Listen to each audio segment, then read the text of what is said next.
My parents ordered me to abandon my part-time job for shaming our family name. My dad's campus meltdown wasn't just embarrassing, it was the explosive, public finale to years of lies, favoritism, and an image our family couldn't afford to maintain. He was screaming, convinced I was being controlled, but he conveniently forgot his role in using my college fund for my sister's lavish trip to Europe. My family, you see, operated purely on image, on whispered deceptions and blatant favoritism. I was the invisible free labor, while my sister burned through everything we had, and then some. So, I decided enough was enough. I built my own escape plan, piece by painstaking piece, and walked away. But of course, my parents weren't done trying to control the narrative, not until it all spectacularly imploded. And here's where it all started. My name is Leo, and I was 17 when this nightmare began, though I'm 18 now. I lived in a suburb where people genuinely cared more about their pristine lawns than their actual bank accounts. Every driveway gleamed with expensive cars. Every house had impeccably manicured hedges. And everyone, including my parents, pretended they were doing far better than they really were. Image was paramount in our home. Everything else was a distant second. My parents, Robert and Sarah, owned a cafe called Crossroads Cup. From the outside, it looked like a dream, warm, inviting lights, charming decor, and constant, perfectly curated posts on Instagram stories. But behind that glossy facade, it was a slow-motion financial disaster. The espresso machines constantly broke down. Bills piled up behind the counter, and most of their good days only looked good because my parents talked them up like they were running the next Starbucks. They kept the place alive through sheer ego and a mountain of denial.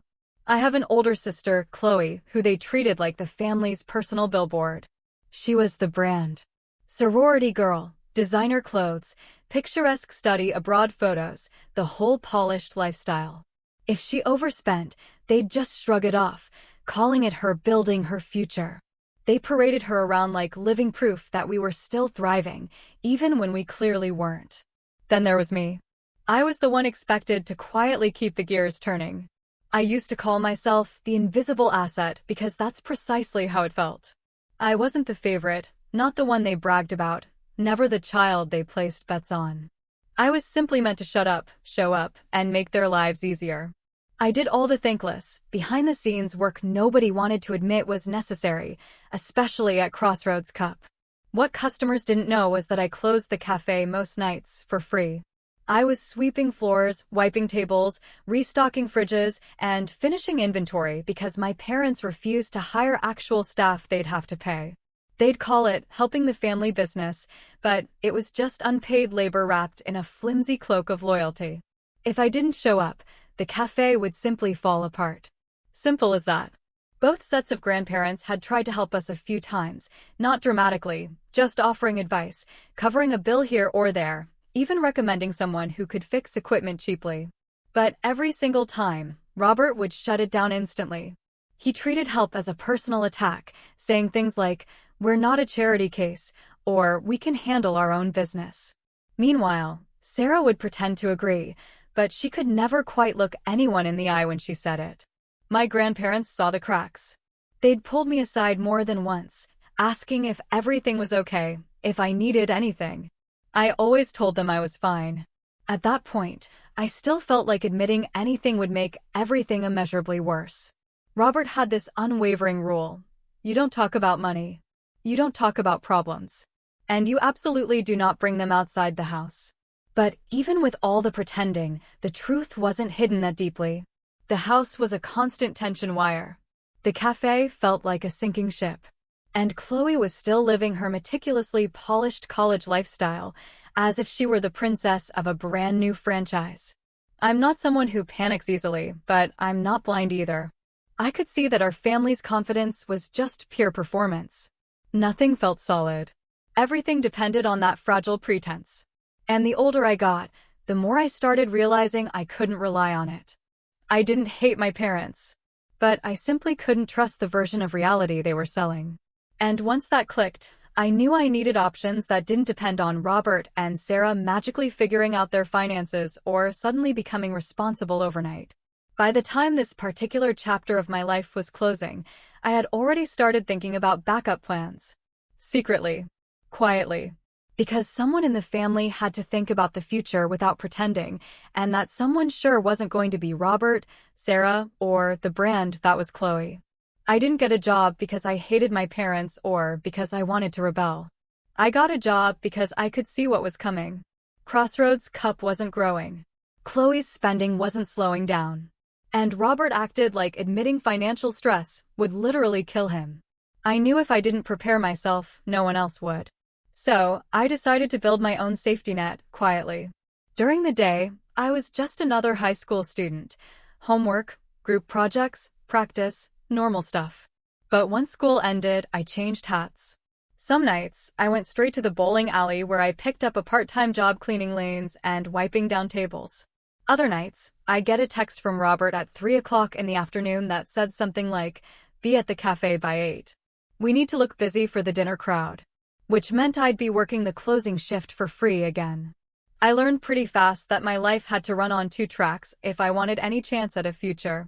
So, I kept my head down at school, worked at whichever job needed me, and then wrapped up the night scrubbing espresso machines at Crossroads Cup. To make everything blend together, I started planning like someone who fully expected to get caught eventually. I kept a small notebook hidden in my backpack where I wrote down every hour I worked, every dollar I earned, and every dollar I saved. I didn't save much, but it was something. I kept my cash in an old pencil box under my bed next to important receipts. I told myself it wasn't hiding. I told myself it was just being organized. But the truth was, I didn't want my parents to know what I had, because once they knew, it wouldn't stay mine. Next, I moved to a bookstore job. That's where I met Ethan, a guy in his late 20s who worked 2 jobs and didn't romanticize anything. He talked about money the way people talk about the weather, straightforward and without emotion. He noticed me budgeting during break once and said, "Good.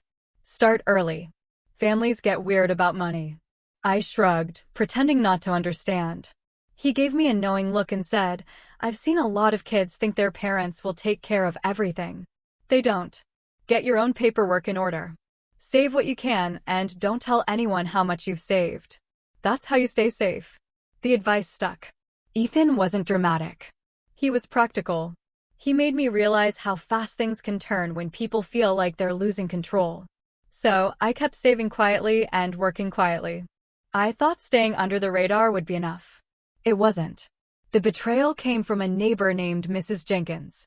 She wasn't evil. Just one of those suburban moms who notices absolutely everything because she doesn't have anything else going on. One afternoon, she walked into the bookstore to buy a greeting card. She froze when she saw me behind the counter.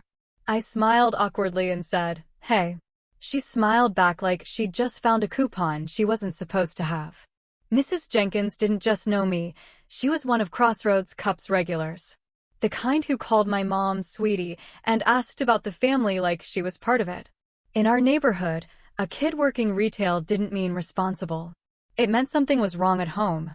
It meant the cafe wasn't enough. And if that rumor took off, it wouldn't stay a rumor. People would stop tipping, stop coming in, start choosing the next coffee shop because nobody wants to buy coffee from a business that looks like it's sinking. The next morning, Robert waited for me in the kitchen. His arms were crossed, his jaw tight. "So you're working now," he said, loud enough that it echoed through the house. I said yes. There wasn't a point in lying. "Do you understand what you just did?" he snapped. Mrs. Jenkins goes in there and tells 3 other people. And by lunch, everyone thinks Crossroads Cup can't even afford to keep its own kid in school without him working. That's how businesses die in this town. Whispers first, receipts later. Sarah stood by the sink, shaking her head like this was a scandal, not a job. Chloe walked in halfway through the shouting and laughed. "You're working retail? Seriously? That's embarrassing for the whole family."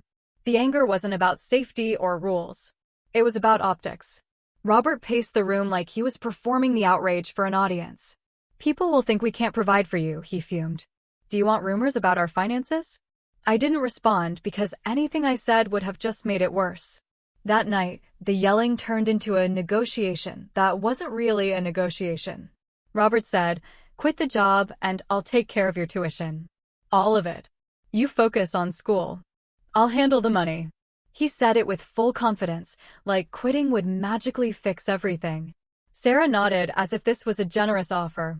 Chloe stood behind them with her arms folded, a smirk playing on her lips. The pressure in that house was constant, suffocating. So I quit. I walked into the bookstore the next day and told the manager I couldn't continue. He looked disappointed, but understood. Ethan slapped a hand on my shoulder and said, "Family stuff." I just nodded. The second I quit, I felt it in my gut. I had just surrendered my only leverage. I walked back home, and Robert was suddenly calm. Too calm. He acted like everything was solved now that I wasn't making the family look poor anymore. His confidence didn't feel like reassurance. It felt like a trap. It didn't take long after I quit the bookstore job for things to crack wide open. A week later, Robert and Sarah called me into the living room. No build-up, no attempt at softening anything. Robert just said, "Sit down. We need to talk about your college situation." I knew instantly it wasn't going to be good news. Sarah folded her hands in her lap like she was bracing herself. Robert cleared his throat and said, "The college fund is empty." No explanation, no apology, just the headline. I stared at him. "What do you mean empty?" Sarah jumped in quickly. "It's gone, Leo. There's nothing left for your tuition." Then came the reason, and somehow it felt worse than the announcement itself. "Your sister needed it," Robert said. "Chloe's expenses this year were higher than we expected." Higher meant things like her summer in Europe, her sorority fees, and her senior year aesthetic, which apparently included upgraded housing, new wardrobes, and a professional photography package so she could post her journey online. They didn't even try to hide that it was all pure luxury. Sarah added, she couldn't just not go. "You know how important those programs are for her future." Robert nodded at himself like this was common sense. "She's a girl. She needs the safety net. You're a man, Leo. You can figure it out." They said it calmly, like it was smart parenting, not blatant favoritism. Before I could even respond, Chloe strolled in from the hallway, earbuds still in. When she realized what the conversation was about, she smirked and leaned on the arm of the couch. "Don't act shocked," she said. "You weren't really expecting some giant vault of money waiting for you." Sarah shot her a warning look, but Chloe kept going. "You're too mid for a top school anyway. Maybe community college is better. Less pressure." She said it casually, as if she wasn't talking about my entire future. I looked at Robert. "So, what exactly is your plan for me?" Robert lifted his shoulders, like this wasn't that big of a deal. "Loans, work, study, you'll manage. Boys always do." He said it with full confidence, as if being a teenage boy magically paid tuition. That was when I decided to drop my backup plan into the conversation. "I already talked to Grandma and Grandpa," I said. "They said they'll pay my tuition directly." I hadn't told them everything yet, but I'd seen enough. Overdue bills, broken machines, my parents panicking in private to know the college money might already be gone. Sarah's face blanched. Robert froze like someone unplugged him. "You what?" he asked, his voice sharp, dangerous. "I talked to them weeks ago," I said. "They knew enough to understand things weren't stable. They offered to help." Chloe scoffed. "You actually begged the grandparents? That's pathetic." I ignored her. Robert looked like someone had cracked his armor open. Not because he cared about my education, but because he hadn't been included. He wasn't the one holding the financial power anymore. "This is unacceptable," he said. "You don't go behind our backs and involve my in-laws in our private matters." "They offered," I said, and I accepted because I needed a real plan.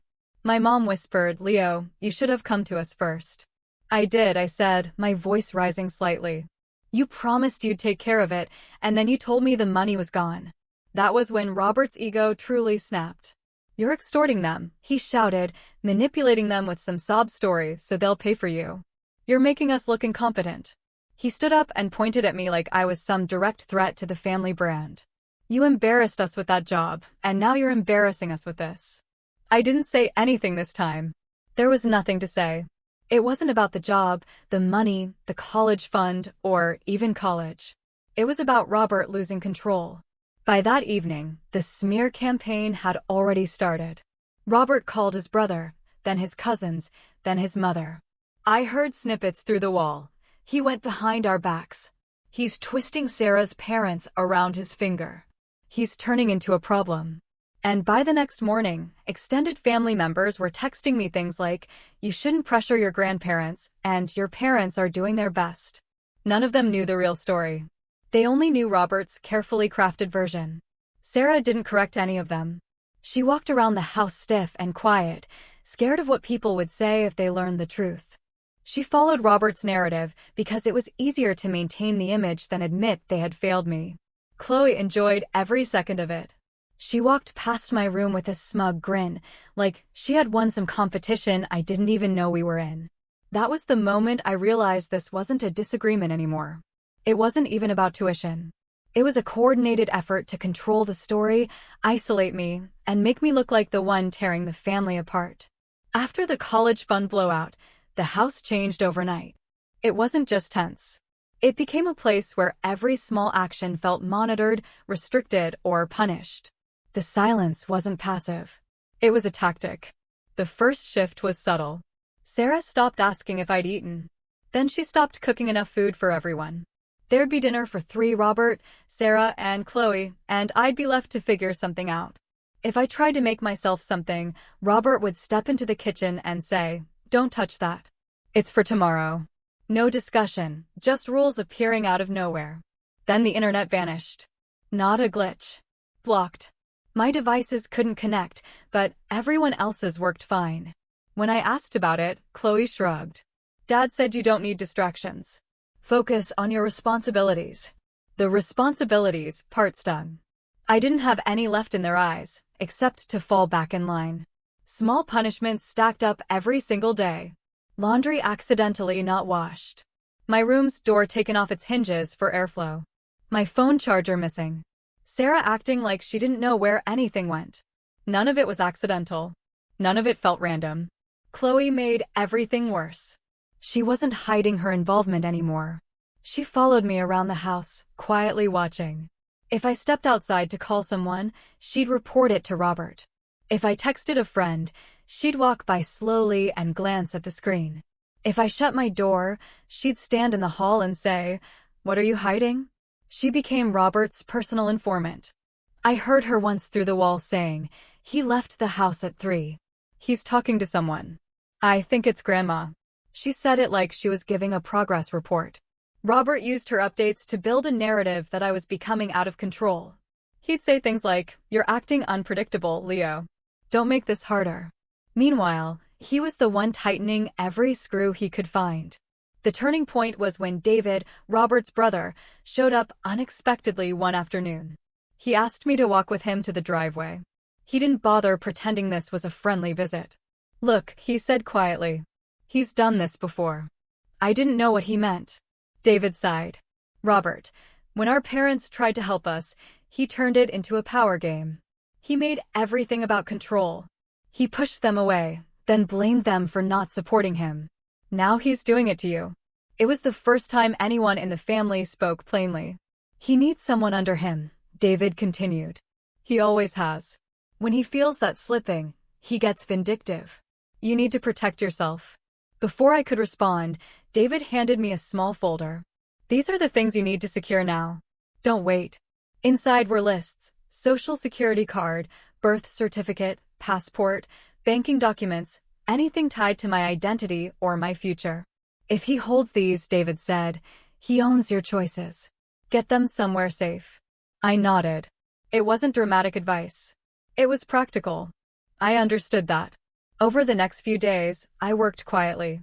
I found my social security card taped inside a filing cabinet drawer, the birth certificate buried under insurance papers, my passport shoved behind expired coupons in a kitchen drawer. I gathered what belonged to me, kept copies where needed, and stored the originals in my backpack. David helped me without telling anyone else, but nothing stays hidden long in a house built on paranoia. One morning, Robert burst into my room without knocking. "Where are the documents?" His tone wasn't confused. It was accusatory. "Which documents?" I asked, feigning ignorance. He scanned the room like he was looking for stolen jewelry. "Don't play dumb. Papers are missing. You took things that belong to this family." "They're my documents," I said, standing my ground. "My identity. My school forms." "That doesn't matter," he snapped. You don't get to decide what's yours yet. Sarah stood behind him, silent, but shaking slightly. Chloe watched from the hallway, enjoying every second. Robert stepped closer. You're not going anywhere until I have everything back. There was no reasoning with him. He wasn't angry because the documents were missing. He was angry because he no longer had control over them, and, by extension, over me. That night, I slept with my backpack against my chest, not because I thought they'd hurt me, but because I didn't trust them not to take what I needed to function. Every hour or so, Chloe walked past my open doorway, pretending she needed something from the hall closet. She kept glancing inside, like she was waiting for me to bolt. By the end of the week, I wasn't living like a teenager in his own house anymore. I was living like someone preparing to evacuate, packing silently, hiding essentials, watching doors, planning exit routes. Robert didn't see me as his son. He saw me as a threat to the story he was trying to sell, and the house treated me accordingly. After Robert's accusations about the documents, the hostility at home reached a level where staying didn't make sense anymore. My maternal grandparents noticed something was wrong and insisted I come stay with them for a few days. Once I got there, they made it clear those few days could be as long as I needed. They didn't ask for details immediately. They let me settle in, fed me properly, and gave me space. The calm felt foreign after weeks of tension, but calm never lasts long when Robert realizes he's losing control. My grandparents called a meeting at their house. Sarah and Robert showed up looking irritated, but trying to keep it civil. Chloe came too, dressed like she was attending a brunch rather than a confrontation. My grandfather didn't waste time. He sat down, looked Robert straight in the eye, and said, "You've been treating Leo unfairly. We're not ignoring it anymore." Robert scoffed. "You don't know the full situation." Grandma cut in, her voice firm. "We know enough. We know the college fund was emptied on Chloe's luxuries instead of helping both children. We know Leo has been working behind the scenes without recognition. And we know you've made him feel unsafe in his own home." Sarah froze. Robert's jaw tightened. Chloe crossed her arms like she was waiting for her turn to speak. Robert tried denial first. "We never favored anyone. We support both kids." Grandpa didn't blink. "No, you support one child, and you use the other." The room went silent for a few seconds. Then Robert switched to justification. Chloe needed opportunities. She needed certain experiences for her future. Leo is resilient. He can figure things out. Grandma leaned forward, her gaze unwavering. Favoring a daughter because she's a girl is not wisdom. It's wrong. And expecting Leo to silently carry the burden is unacceptable. Sarah finally spoke, a weak protest. "You're making it sound worse than it is. We're doing the best we can." "You threatened him," Grandma said, her voice dropping, each word heavy. "You cut off food. You cut off internet. You let your daughter spy on him. That is not doing your best." Chloe jumped in, indignant. "He's being dramatic. You're all acting like he's some victim. He's getting everything handed to him now: tuition, housing, sympathy. Meanwhile, I have to maintain a whole social image for my program." Grandpa laughed, not kindly. "You maintain it with their money. Money that should have been shared." Chloe rolled her eyes. "Whatever. Leo always plays the sad little martyr." I didn't respond. There was nothing to say that would change her mindset. Extended family started hearing fragments of this confrontation almost immediately. A cousin texted me, "Did you really call your dad abusive?" Another said, "Your parents told us you've been acting unstable." Rumors spread fast, twisted depending on who told them. Half the family assumed I was exaggerating. The other half assumed Robert had finally cracked. To protect his image, Robert shifted into full performance mode. Within a week, he hosted a backyard barbecue and invited neighbors, coworkers, and relatives. He posed for photos with Chloe, acted cheerful, and talked loudly about how family is everything. Sarah floated around, refilling drinks, smiling too hard. Anyone watching could tell they were trying desperately to rewrite the narrative before it solidified. At one point during the barbecue, Robert pulled me aside. "You're confusing everyone," he said through clenched teeth. "You're making this family look divided." "We are divided," I answered, looking him straight in the eye. He ignored that. "All you had to do was trust us. But you ran to your grandparents and made us look weak." I walked away. He hated that I didn't argue. It meant he couldn't twist my words later.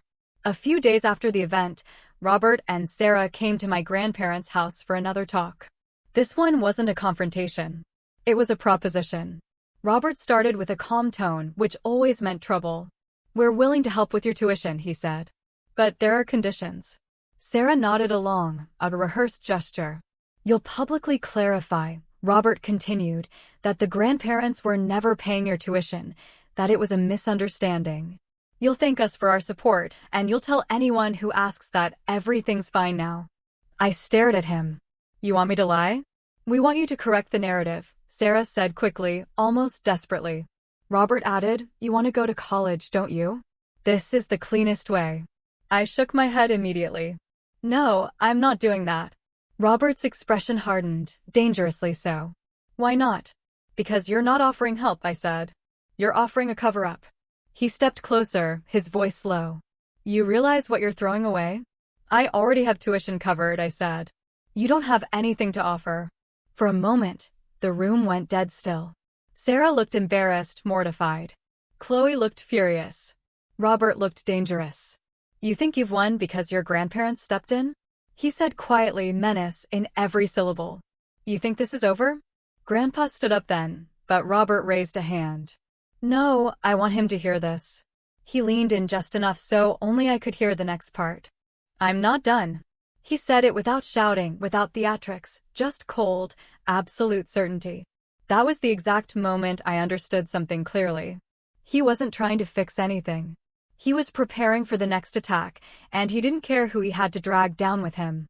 The moment I stopped covering closing shifts at Crossroads Cup, the decline started showing. It didn't take long. Customers weren't getting their orders right. Tables stayed dirty. The milk steamer broke and sat unrepaired for days. One regular even posted online, "What happened to this place? Used to be great." Robert pretended not to see the comments, but everyone who walked in could see something was wrong. I wasn't there every night anymore, but people talk in a suburb like ours, and David filled in the rest when he stopped by my grandparents' house. Without my free labor, the nights fell apart fastest. The cafe closed early 3 times in a single week. Deliveries weren't checked incorrectly. Inventory lists didn't match what was actually on the shelves. It wasn't sabotage. It was simply what happened when Robert refused to hire real staff and had built his entire foundation on an invisible teenager doing unpaid work. Customers noticed. Foot traffic dipped. Tips dropped. A few of the neighborhood moms whispered to each other while picking up lattes. Everyone could smell the instability, even if nobody said it directly. Instead of fixing the actual problems, Robert went for drama. He announced a fresh relaunch, as if a new name could fix operational chaos. Overnight, Crossroads Cup became the morning brew. New signage, new logo, new mugs. Same broken equipment, same financial hole. He held a little ribbon-cutting event in the cafe parking lot. He gave a speech about new beginnings, acting like he was unveiling a national chain instead of repainting the same failing business. Chloe took photos. Sarah clapped too hard. Neighbors politely stood around like they were watching a school play. But a name change didn't fix closings, mistakes, or low turnout. The morning brew stumbled harder than Crossroads Cup ever did. That was when Robert's mask started slipping, fast and publicly. He began showing up to the cafe looking exhausted one day, furious the next.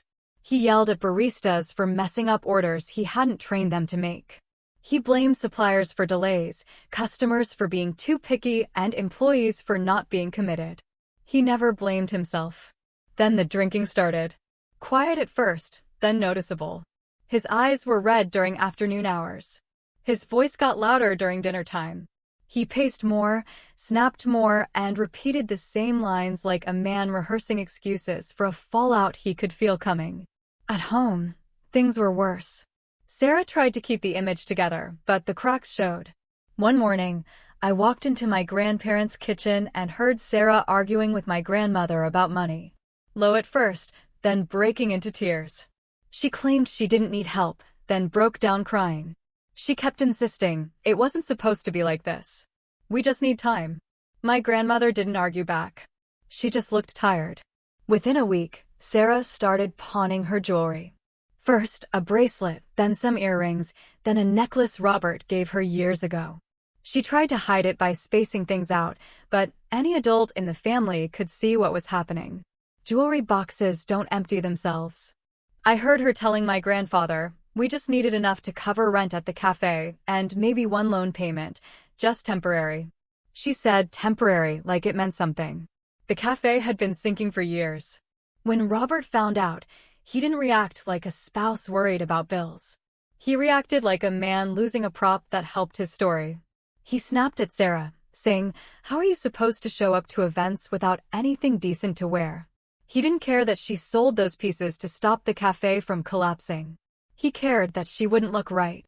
The image mattered more than the marriage, the money, or the sanity of anyone involved. Meanwhile, David kept stopping by. At first, he tried helping with repairs at the cafe or suggesting budget cuts. Robert dismissed every suggestion before David even finished speaking. David told me privately, he's repeating the old cycle. He spirals. He blames everyone else. And then he tries to rebuild the fantasy. He pushed harder for intervention, talking to both sets of grandparents, trying to get Sarah away from the chaos long enough to think clearly. He wasn't dramatic, just realistic. If he doesn't slow down, he's going to burn the entire structure to the ground, he said. And that's exactly what it felt like. The cafe wasn't just failing. It was pulling the entire family down with it. Neighbors noticed the cracks. Extended relatives whispered about Robert's behavior. Sarah was barely holding herself together. Chloe kept posting polished photos like none of this existed. And Robert stormed around town pretending everything was fine while losing control of every part of his life. For the first time, the problem wasn't just between me and my parents. It wasn't just about tuition or favoritism or a bad argument. It was the entire system collapsing in public. Everyone could see it now. Everyone could feel the pressure. And nobody, not even Robert, could pretend it was just a misunderstanding anymore. My move-in day should have been normal. Students hauling boxes, parents crying, roommates awkwardly introducing themselves. Mine started like that for about 10 minutes, just long enough for me to think the worst was behind me. My grandparents were with me, helping set up my dorm, and Uncle David stood by the door reviewing a packet of legal forms he brought, just in case. Then everything shifted. A woman with a campus badge and a radio clipped to her belt stepped up to us. "Are you Leo?" she asked. "We've got a situation downstairs. Your father's at the front desk insisting you're being enrolled against your will." My grandparents froze. David didn't. He just muttered, "Of course he did," and shut the folder calmly. We took the elevator down. Before the doors fully opened, we heard Robert's voice booming through the hallway. "He's being pressured," Robert shouted. "He doesn't even understand what he's signing. He's being pushed into this by his grandparents." The staff member tried to cut in, but Robert just got louder. "He's unstable," he snapped, like the word tasted practiced. "He's not in his right mind. You can't let him enroll like this." A group of parents and freshmen stood around pretending not to stare. Security kept their distance, trying to de-escalate without making a scene, but there was no way to avoid one. Robert wasn't whispering accusations. He was broadcasting them. When he saw me, he pointed like he'd caught a criminal. "There. That's him. You can't let him sign anything. He's not mentally fit to make decisions." David stepped between us immediately. "Robert, stop. You have no legal authority here. Leo is 18 now." Robert ignored him. "Leo, come home. This isn't you. They're using you for money and controlling your life." I didn't raise my voice. "No, they're helping me because you wouldn't." That threw gasoline on the fire. "You think you're better than me now?" Robert shouted, his face reddening. "You walk around acting like you built yourself. You're nothing without my name." Students around us slowed down, watching openly now. Robert kept going. "This is your fault. All of it. You and your grandparents ruined everything." He stepped forward like he wanted to corner me. David moved in faster, blocking him without touching him. "Robert," David said quietly, his voice dangerously calm. "Walk away. Don't add criminal charges to your problems." For a moment, Robert looked stunned that his own brother wasn't taking his side. Then he laughed bitterly. "You always loved playing the hero. You think helping him makes you better than me. I finally stepped past David and looked Robert directly in the eyes. My voice was cold, steady. You didn't lose the cafe because of me, Robert. You lost it because you spent 20 years pretending to be a man you weren't. Robert blinked, startled by the tone. You drained every resource we had to keep up an image you couldn't afford, I continued. You gambled the business on pride. You let Chloe burn through the college fund like it was decoration money. Mom's selling jewelry. You're rebranding cafes that never made a profit. He looked around, suddenly aware that people were listening. And now, I said, you're in a college hallway screaming lies because you can't control me anymore. His face went scarlet. You ungrateful, I cut him off. Chloe dropped out last week, didn't she? You didn't tell anyone, but Grandma told me she saw the letter on the counter. She's moving back home because you can't pay her rent.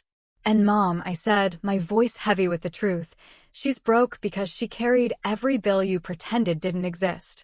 You didn't fail because of me. You failed because you kept pretending you were above reality. Robert reached for me again, furious and shaking. One of the guards stepped in this time. Sir, you need to calm down. But I wasn't finished. You're trespassing, I said, my voice echoing slightly in the sudden quiet. You have no right to interfere with my enrollment. If you don't leave and you keep harassing us, we'll file a report. Then I delivered the final blow. There's also footage of how you treated Grandma last week. Every parent nearby stiffened. A few whispered. Robert froze. He knew exactly what I meant. He also knew David had copies. Sarah had shoved him away from Grandma when he grabbed her arm too hard during an argument 3 days earlier. The security camera in their porch caught it clearly. David already had it backed up. He'd copied it the same night it happened because he'd been waiting for Robert to cross a line that couldn't be talked away. Robert's voice faltered. You're lying. No, I said, my voice firm. I'm done lying for you. The guard turned to him. Sir, you need to come with us. Robert tried to resist, shouting, he's my son. This is a family matter. But the hallway was full now. Students, parents, faculty, all watching him unravel. 2 guards took him by the arms and escorted him toward the exit as he kept yelling, Leo. You'll regret this. You're nothing without me. He didn't look powerful anymore. He looked small. A man screaming to keep control over something he'd already lost. Sarah wasn't there. Chloe wasn't either. But word spread fast. Within hours, Chloe called my grandmother, crying about how everything was unfair and ruined. By the end of the week, she had moved back home and taken a minimum wage job she hated, complaining every day that life was attacking her. As for Robert, he spiraled publicly. Relatives distanced themselves. Neighbors stopped pretending.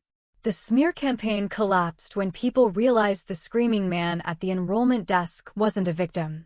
He was unmasked. After Robert was removed, David touched my shoulder. You handled that better than most adults. My grandfather nodded. This is the clean break you needed. We finished the enrollment paperwork without any more surprises. My grandparents helped me carry the last few boxes up to my dorm. No lectures, no pressure, no guilt. When they left, I walked to my first lecture hall. I didn't look back down the hallway where Robert had been dragged out. I didn't look at my phone to check for messages. I didn't think about the cafe, Chloe's meltdown, or the collapsing family image. I took my seat in the lecture room, pulled out a notebook, and waited for the professor to start. For the first time in my life, I wasn't operating under someone else's shadow or cleaning up someone else's mess. The door had closed. I'm still trying to figure out what normal looks like, but at least now it's my normal. Have you ever felt like you had to break free from your family's expectations to truly live your own life? Let me know your thoughts in the comments below. I'm reading every single one.